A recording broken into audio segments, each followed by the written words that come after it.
Sekolah Lapang Cuaca Nelayan kali ini memberikan edukasi kepada para nelayan di Aceh Besar tentang pentingnya mampu membaca cuaca maritim, seperti pemahaman perubahan iklim yang mempengaruhi kondisi cuaca di laut, mengurangi risiko kecelakaan di laut, meningkatkan produktivitas tangkapan, serta mengubah paradigma dari mencari ikan menjadi menangkap ikan.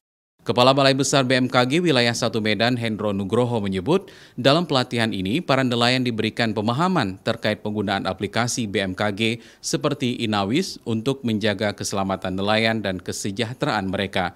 Tujuannya, nelayan mampu membaca informasi cuaca maritim yang dikeluarkan BMKG seperti info tinggi gelombang, arah angin, dan perubahan cuaca lain, baik di laut maupun di darat. Titik-titik penangkapan ikan demi efisiensi dan meningkatkan kesejahteraan nelayan. Pertama, mengerti, kedua, memahami, ketiga, menggunakan dan memakai aplikasi yang BMKG buat untuk keselamatan dan kesejahteraan. Info gelombangnya gimana, terus arah anginnya gimana, nah itu mereka terinfo. Jadi para nelayan itu sudah bisa mengidentifikasikan saya ke arah mana untuk menangkap ikan ini. Di tengah-tengah ada badai, berapa lama esnya itu bisa untuk pendinginan ikan dan sebagainya.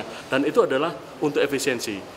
Sementara itu, pemerintah Aceh Besar juga meminta kepada para nelayan peserta Sekolah Lapang Cuaca Nelayan ini untuk belajar membaca informasi cuaca dari BMKG agar ketika melaut mereka mampu mengetahui kondisi cuaca serta mempelajari aplikasi cuaca dari BMKG agar mereka selamat di laut dan harapannya membawa jumlah tangkapan yang banyak demi meningkatkan ekonomi para nelayan. Sekolah Lapang ini mereka bisa menggunakan alat-alat kecanggihan sekarang, alat-alat digital yang bisa memprediksi cuaca dengan pengetahuan nanti yang diberikan oleh para narasumber.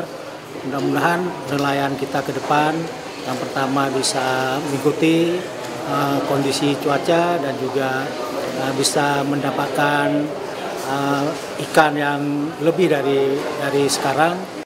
Sekolah Lapang Cuaca Nelayan ini diharapkan mampu membangun para nelayan yang hebat, selamat, dan sejahtera.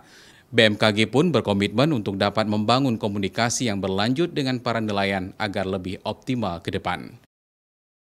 Mustajab, Kompas TV, Aceh Besar.